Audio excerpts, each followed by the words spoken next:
on this topic to calculate the interval for which the given function is a decreasing function. To show that the function y is equal to f of x is a decreasing function, first we differentiate the given function with respect to x. We have d divided by dx of f of x is equal to d divided by dx of x cube plus 8x square plus 5x minus 2. Apply the derivative operator d divided by dx on each of the term and after the simplification, the result of the derivative of the given function is equal to x plus 5 multiplied by 3x plus 1.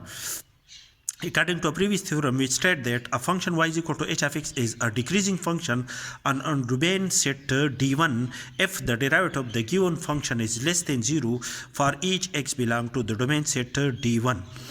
According to this theorem, the function f of x will be a decreasing function if the derivative of the given function satisfies the condition that the derivative of the function f of x is less than 0. According to the previous theorem, that is, the derivative of the function is less than 0 mean x plus 5 multiplied by 3x plus 1 is less than 0. This condition is satisfied only when x plus 5 and 3x plus 1 have the opposite sign. That is, if x plus 5 is positive, then 3x plus 1 must be negative. If x plus 5 is negative, then 3x plus 1 is positive.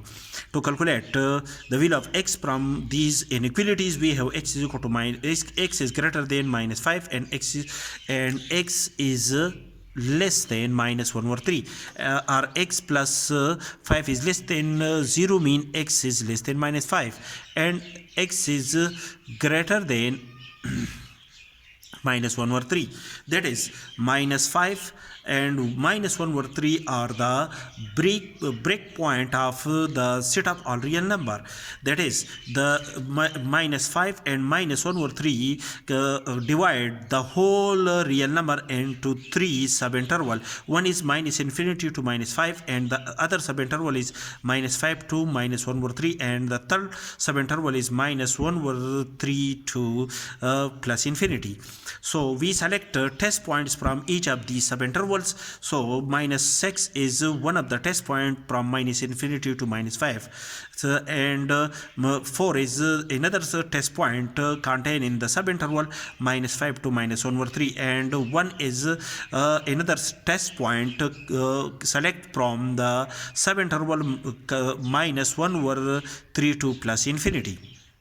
So at a point minus 6, the derivative of the function at a point minus 6 is positive, and therefore on the interval minus infinity to minus 5, the derivative of the function is positive. Therefore on this subinterval, the function is an increasing function. The function f of x is an increasing function according to our previous lecture.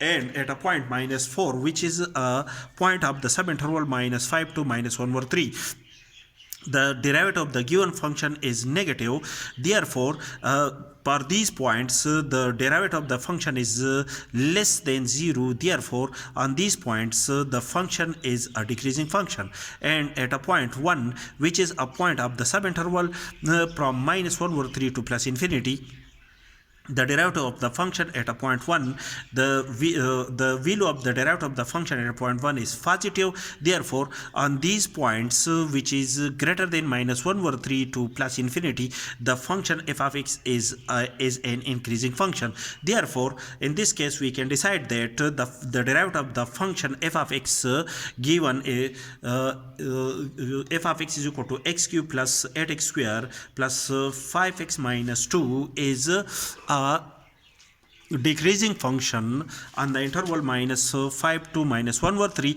because the derivative of the function f of x is negative on the subinterval minus 5 to minus 1 over 3 of the set of real number. Therefore, the function f of x is a decreasing function on the interval D.